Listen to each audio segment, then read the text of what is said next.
انا عايز كده بس وعايزه جاي راجعون. ام قمر فين؟ ام قمر قاعده مش عارفين. النهارده احنا مع والدة طفلة او الشهيدة قمر اللي ما عادش حد يصورنا والنبي نستاهل. والدة قمر اللي زوجة ابوها قطعتها. اعصابها تعبت يا استاذه عواطف في السن.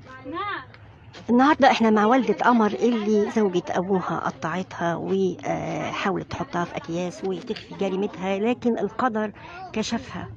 قمر الطفلة اللي عندها 10 سنوات واللي مفيش منها اي ايذاء لاي حد. احنا مع والدتها بنقول لها البقاء لله حبيبتي. يا حبيبتي البقاء لله دوام لله. احنا عارفين ان قلبك مكوي وانتي منهارة على بس بعرف قدام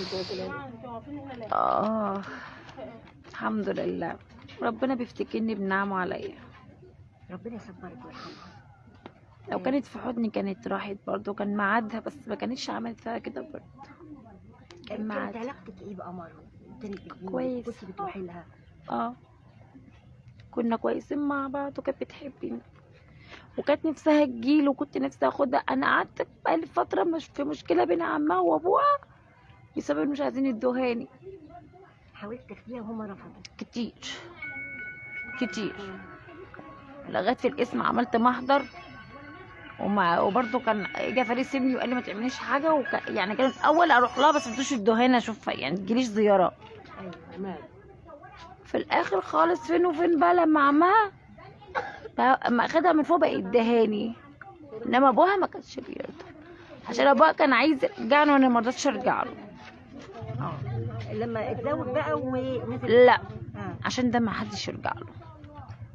بعد كده نزلت عند عمها اكيد قالت ماما انا متضايقه. هي كانت قاعده مع نانتها، سبتها نانتها اللي اخداهم مني.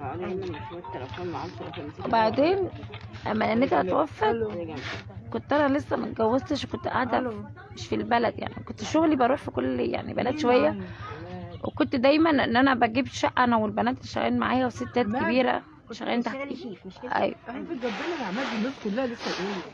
ايوه. وبعدين ما كانش بدا يتضايق. اما اتجوزت وبقى لي مكان طلبت ان انا اخدها ما رضاش. ماشي اكلمك اهو يا عماد. اخر مكالمه بيني وبين قمر ماشي دقيقتين واكلمك. قلت لها ما تزعليش مني ان انا هعمل محضر لعمك. قالت لي لا يا ماما. قلت لها هو مش يا ابوكي مش اسمهم واحد. معلش مش هعمل فيها حاجه، انا هعمل محضر ان بطلب بنتي ان هي مش من حقها تاخدها لان هو اللي كان منحها. انا اللي بقولك.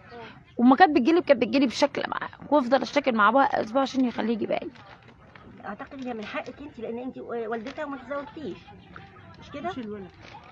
بتقولي يا عمر قولي تاني معلش. بقول لك هي من حقك لانك انت كنت لسه ما اتجوزتيش وكنتي ما قبل الجواز ما كنتش انا اللي ما كنتش هعرف اخدها.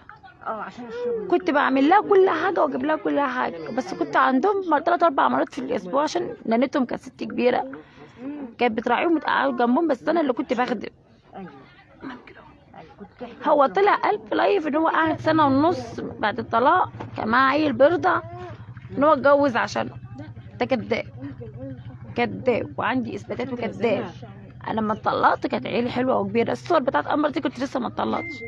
محمد ابني على طول معايا كذاب، وما اتجوزها ما قعدوش معاها كانوا مع نانته كذاب. لما توفت لغايه ما خلف بنته وكبرت ومراته وولدت التاني وبنته التانيه ماتت قبل ما تحبل ده خد عيال كذاب. كانوا عند جدتك؟ عند نانته 3 سنين عند نانته. لما توفت عمهم اخدها؟ لا امال اما توفت طلبتها عمها قال لي انت دلوقتي اتجوزتي، اصل انا متجوزه قبل ماما تموت بحاجه بسيطه شهر 2.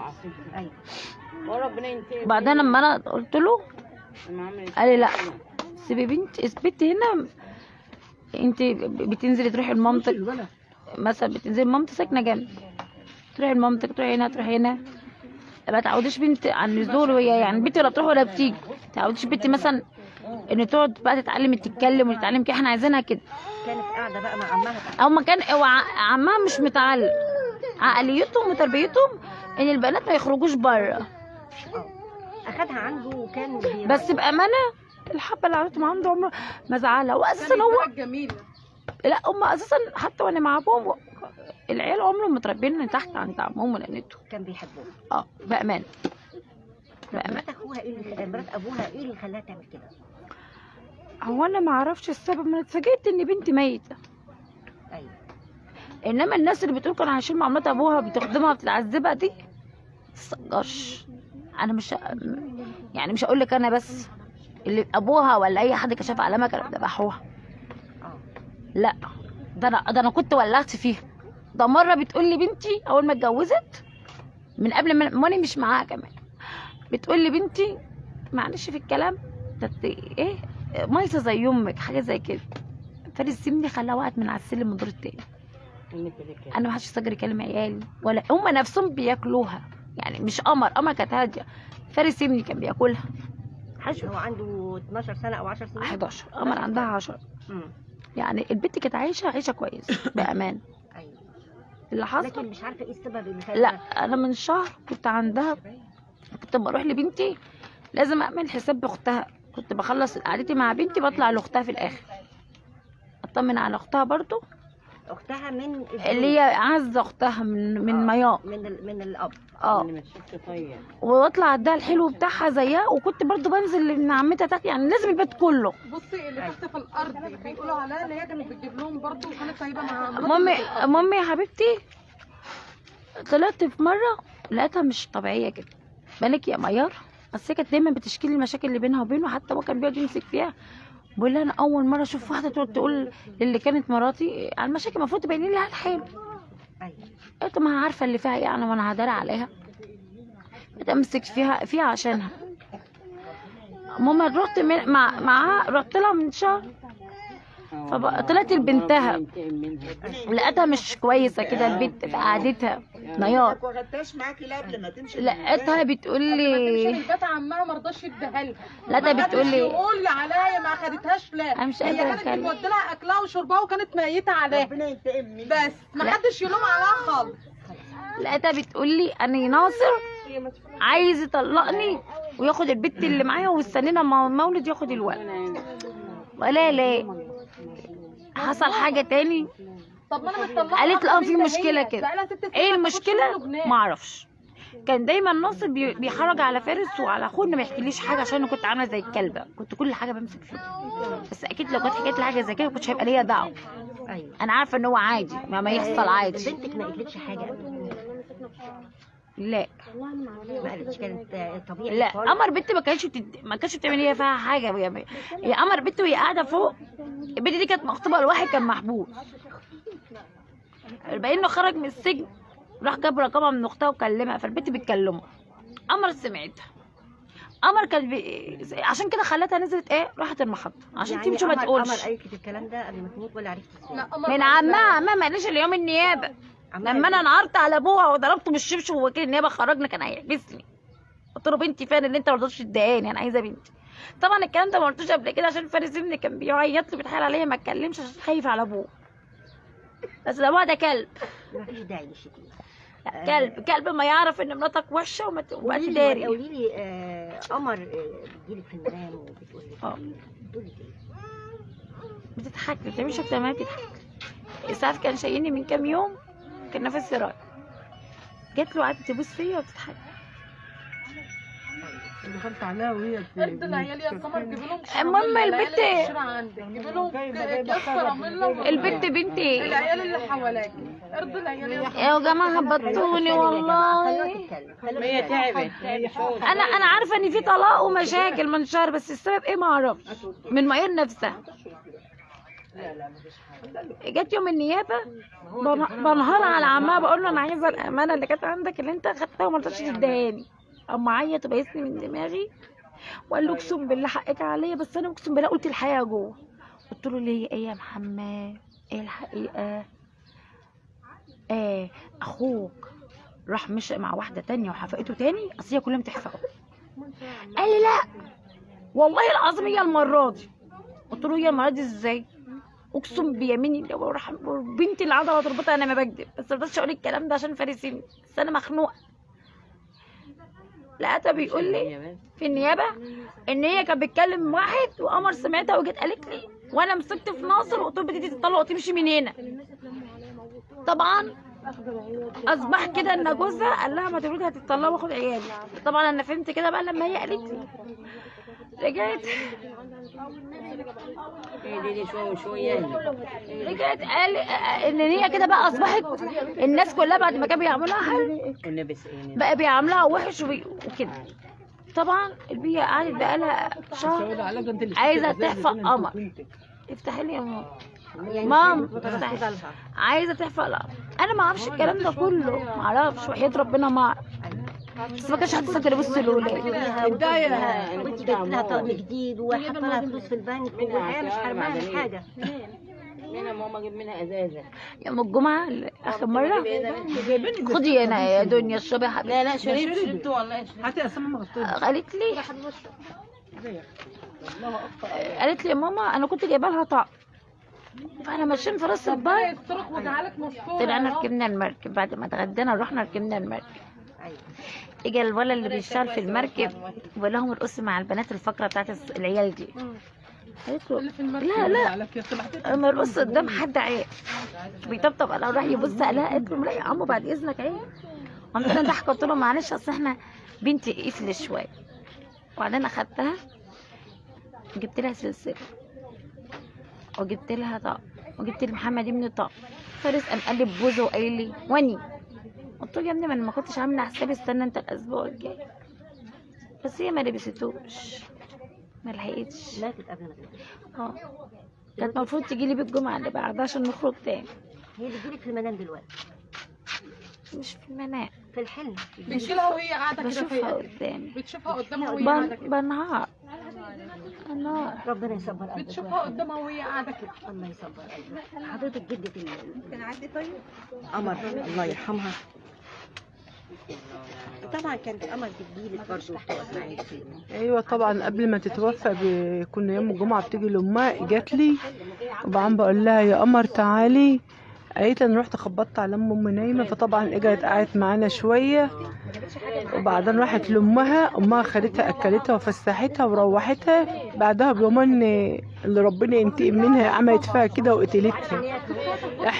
احنا من يعني الاعدام قليل عليها. دي مفروض تتحط في ميدان عام وتتقطع حتت عشان تبقى عبره لغيرها، لان مش ممكن تكون مسلمه. هي لها بنت بس احنا قلبنا ما يجيبناش. بالعكس بنتي قاعده تقول دي اختك يا فارس وهي ملهاش ذنب. بس هي حسبنا الله ونعم الوكيل في منار. حسبنا الله ونعم الوكيل فيها. حسبنا الله ونعم الوكيل فيها. احنا بنتمنى تتقطع حتت عشان تبقى عبره لجميع لغيرها. الناس كلها بتطالب باعدامها لان هي ما رحمتش الطفله قمر. معانا كمان خالتها. ناس كتير بيقولوا لا انت بتقولي غلط. خالتها هو الحال بوجع وبزعل. سمر ديت طول عمرها شاربه المر وشاربه الغل. سمر ديت طول عمرها قاعده في الشارع واشتغلت خدامه واشتغلت طباخه واشتغلت كل حاجه في الدنيا وبقت تشتغل في المطاعم وهي اللي بقت تصرف. يعني كانت سايبه ولادها وتقول لي بعد اذنك يا احلام انا هسيبك بس كده في ميدان الشعبيه راح ادي لاولادي فلوس وادي لاولادها حاجه. واشتغلت مع امها مع امه وهي معاه برضه وكانت متبهدله. هي ما قصرتش معاهم. اللي يقول اللي هي سايبه عيالها هي ما سابتش عيالها والله. ما حدش كان قاعد معاها. ما حدش شافها نايمه فين. هي كانت بتنام في الشارع وامها برضو كانت بتنام في الشارع لان في خلاف مع اخواتها الصبيان على بيت. فكانوا قاعدين في الشارع. انا بقول الصراحه فكانوا قاعدين في الشارع. فكانت امها طبعا تاخد بنتها ما كانش تنفع تاخد بنتها في الشارع. حضرتك خليها تقول الحقيقه. ملهاش اخوات. ام قمر ملهاش اخوات. بالاعدام طلب بالاعدام. اعدام ايه ده يحط الحبل حوالين رقبتها كده وترتاح. بس هتسيب وراها بنت هتتعاير بيها. انا امبارح بقول لي فارس ابني اوعى تقسى على عز. هي اختك ومش ذنبها حاجه. طب ما احنا كنا قاعدين في الشقه عليها. ما كانش بدها جابوهم حتى ب5 جنيه فايده. لا ما ذنبهاش حاجه عشان يحصل لها حاجه. ما ذنبهاش حاجه. لكن انت بتقلبي بمعاقبه القتله. طبعا. قطعت بنتك. ايوه دي كفره. الكلبه الكفره دي كفره. ما فيش حد يقدر يعمل كده. مش حد يقدر يعمل كده. انا لو بنتها قدامي ما اقدرش اعمل فيها حاجه، كافرة وما عندهاش ما اسلام. اقدرش. الناس جايه تزور قمر ازاي؟ كافرة وما عندهاش اسلام. ناس كتير انا ما اعرفهاش جايين لي بيه. كافرة والله احنا ما نعرفها بس كافرة كافرة. انا سبت ابوها علشان كنت شغاله خدامه في البيوت، وكنت بصرف على اولادي وما كانش بيقول لي انت فين، ولا كان بيجيب لي حاجه البيت ولا بيسال فين. ولو انا ما غلطتش فيها قبل كده عشان خاطر ابني، بس هو ما يستاهلش ان انا استر عليه. والناس كلها في شط جرابه يشهدوا على كلامي ده. انا سبته بعد ما دمرني ودمر حياتي واعصابي ودنيتي. ده سابني زي الميته، ده سابني زي الميته. ده اخدني، كنت الناس بتحكي عليا ان اخد بنت ناس وبنت كويسه، وما سابنيش الا ميته. مفيش حد عاش عيشتي ولا حد شاف اللي انا شفته معاه. بيقول لك يا ريت كنت سبتها معاك.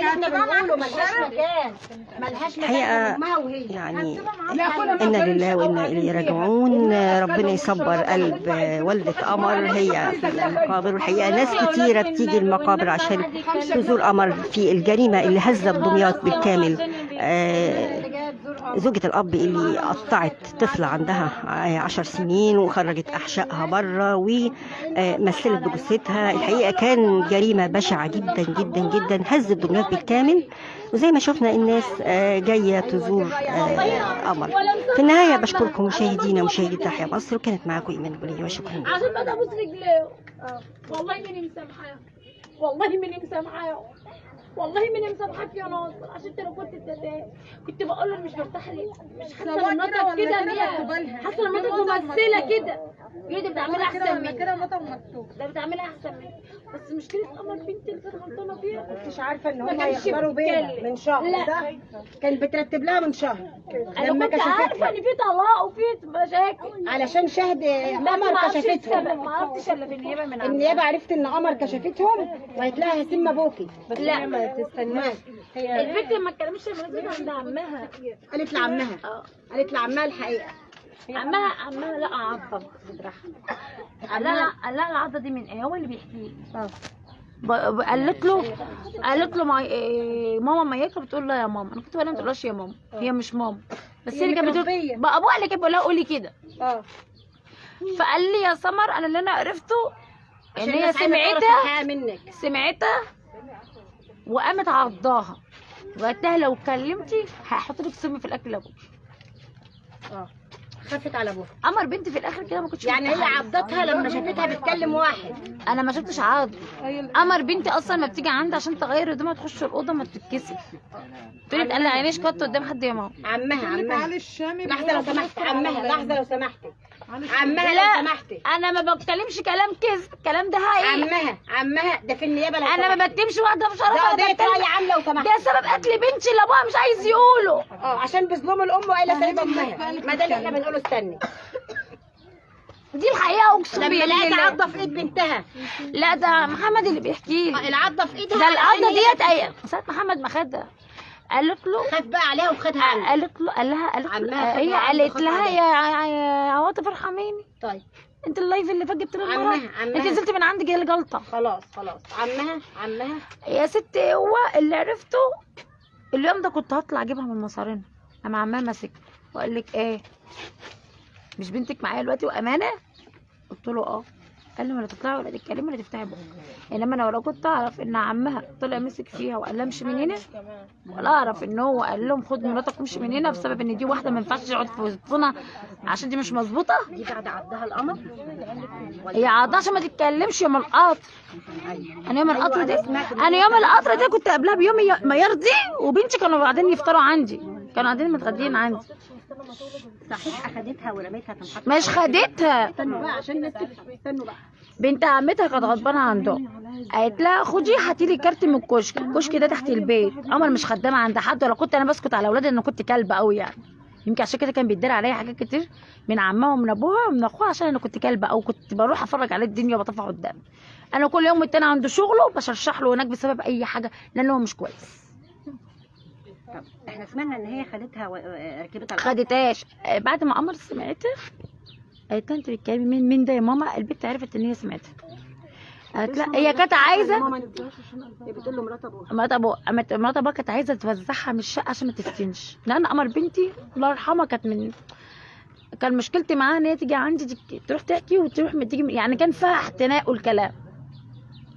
ده كان عيبها الوحيد برضه اللي كنت ما بمسك في عمها فيه واقول لها بطلوا لها الطبع ده. بتنقل الحياه يا جماعه. لا يعني مثلا مرات ابوها تقول لها شفت ايه عند ماما وعملت ايه، تحكي بالتفصيل. عشان الناس تفهم ان عندها قضيه يعني خدتها من القطر بالتفصيل. لا هي قالت لها قمر عارفه الميدان عشان بتروح تركب من هناك شطه لابوها. قمر قالت وصفت لها ان هي تركب العربيه بتاعت السنانيه وتنزل المحطه. واحنا هنا في فرح ومين اللي اللي انا رحت، انا كنت عند الدكتوره هاله في شارع الوزير، لقيت ابوها بيرن عليا بيقول لي، كنت لسه داخله الكشف، لقيت جوزي بيقول لي سمر ابو عيالك بيرن كذا رنه كده غريب يعني. انا قلت له يمكن فارس ابني بيرن من عنده عشان ما فيش معاه رصيد ولا حاجه. قال لا الرن بطريقه رخمه كده يعني، فارس بيرن رنه. قلت له طب رد لا يكون في حاجه. لقيته بيقول لي ايه يا سمر انت فين؟ قلت له انا عند الدكتور في حاجه. اما اروح محطه القطر، قمر بنتك مخطوفه هناك. كلنا هم في ابو الوفا. شارع وزير كله يشهد ان القطر مش هصوت في الشارع واقول بنتي مخطوفه ازاي. رحت القطر لقيت مرات ابوها قاعده على الكرسي والظابط قاعد وهم والعساكر وقاعدين قمر على حجره والاتنين بيعيطوا. انا داخله بانهيار، انت بتعملي ايه هنا يا قمر؟ تعيط وما تردش عليا. لقيت ميار بتقول لي يشهد على كلامي ده ربنا، يشهد على كلامي ربنا، وانا على تربه بنتي ما بكذب. قالت استني يا سمر هي هتحكي لي انا. بصراحه اتضايقت يعني، تحكي لك انت مين انت؟ يمكن في حاجه بقى. وقمر عايزه تقول لها بعيد عني، خايفه مني. لقيتها بتقول لي اما ميار قعدت تتكلم شويه كده، قالت لي ده بتقول ان واحده متنقبه اللي اخدتها. قلت لها واحده متنقبه مني يا حبيبتي؟ انت عارفه هي بتقول لي هي كانت عند الكشك، انت عارفه تاخدها منين؟ من قدام كذا وكذا وكذا. يعني مفيش واحده تتجرأ تخش المكان ده وتاخد بنتي اصلا. عبيطه. انا ضربت قمر اللم ده، قلت لها قولي الحقيقه، انت كده بتشغلي نفسك. مفيش واحده متنقبه تخش المكان ده ولا واحده في الدنيا تعرف تاخدك من هناك. طب الحقيقه كانت ايه؟ انا قعدت بعدها بقى ابوها خدنا رحنا بقى البيت، اما ابوها ضربها على رجلها وعمها وقال لها ما عادش تنزلي تمشي مع حد، ومشيناها ان واحده متنقبه. ايوه. تاني يوم انا عملت لها صينيه الكيكه، كانت طالباها مين؟ صينيه كيكه، وراح عشان اطلع لها هدوم الصف من الدولاب وعلها الشتوي. قالت لك السبب ايه؟ لا انا راكبه العربيه لقيتها قاعده، المفروض ان هم عارفين انا رايحه. لقيتهم قاعدين عند ابوها، مرات ابوها وبنت عمتها وقمر بنتي بتعيط وقاعده. نزلت جريت عليها ولا انتوا بتعملوا ايه هنا؟ مش المفروض ان انا جايه لكم؟ قامت قايله لي، لقيت ناصر بيقول لي مش عارفه اقول لك ايه، شوفي بنتك بقى نزلت تاني. قلت له نزلت تاني يعني ايه؟ قال لي بنتك ركبت وجات لي لوحدها. قلت له يبقى الموضوع في ايه؟ ان يبقى بنتي ما نزلتش الاول برضه لوحدها. لا قمت انا ماسكه قمر بنتي زي الهبله، يعني اجى فكره في دماغي ان بنتي كانت ممكن تمشي فعلا. نزلت في وش قمر بنتي بالليل. كنت فين؟ انت من امتى تنزلي من البيت؟ في ايه يا بنتي؟ تعيط وتقول لي والله يا ماما انا بقالي ساعه بقول له بابا ان ميار هي اللي بتقعد تطلب مني ان انا امشي. مرات ابوها ما مرات ابوها كانت مرات ابوها يعني هي اللي خلتها تروح هناك. قلت لها قامت مرات ابوها معايا قلت لي والله يا سمر ما حصل، والله يا سمر انا اعمل فيها كده يا سمر، ده انت صاحبتي يا سمراني، وعامله زي المجنونه كده. قمت بصلها قلت لها يعني ميار اللي قالت لك امشي. اذا مرات ابوها هي. انا بقول له ناصر يعني مراتك اللي قالت لها امشي. انا هضطر اقفل، فعايزه يعني في قام قايل لي ما حصلش. المهم انا خدت بنتي وقمت ماشيه، قلت له ما عادش ليك بنات عندي، لو اتكلمت انا اللي هحبسك يا ناصر. ناصر سابها وخلاني مشيت بيها فعلا. اللي هو ابوه اجى عماه قام موقفني في المكنه، راح فين وقال لي حصل؟ قلت له كذا كذا كذا. قال له انت اخدها فين؟ قلت له بيتي. قال له جوزك اللي في البيت انا ما عنديش بنات يقعدوا مع الرجاله. قلت له اطلع اتطلق دلوقتي اهو، والكلام ده يجي يقوله قدامي واشهده عليه، واجيب عمها قدامي يقول الكلام. قلت له اطلع اتطلق دلوقتي اهو. بعد كده عرفتي ان مرات واخد أبوها بنتي كانت وراء. قام قال لي طب صلي بينا على النبي. قلت له عليه الصلاه والسلام. قال لي اسبوع معسي معايا يومين اسبوع معايا يومين لما اشوف في ايه يا سمر واشوف الموضوع ايه واجيبها لك. قلت له طيب، وسمعت كلام عشان انا بحترم عمها بامان. اليومين اصبحوا 4 شهور، وكل ما اقول له حتى يقول لي سبيها. اما جوزي شافها البت بقت حلوه وقاعده مؤدبه، مرات عمها بتعلمها الصلاه، بتعلمها القرايه والكتابه، البت بسم الله ما شاء الله عليها. اما جوزي قال لي يا سمر انت تعبانه، انت بتاخدي منوم يا ماما، وما دام هي كويسه يا حبيبتي وفي امان ومطمنه عليها، سيبها يومين لما تفوقي. انا المفروض كورس علاجي كان يخلص كمان شهر. بعد كده سمعتي بخبر؟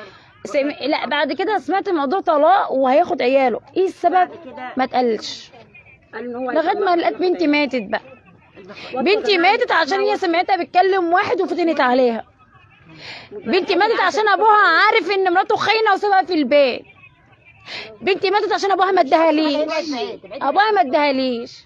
منك لله يا ناصر، عشان لو كنت اديتها ما كانش حصل ده كله. الام ما سابتش بنتها. عايزاكي تركزي بعد اذنك.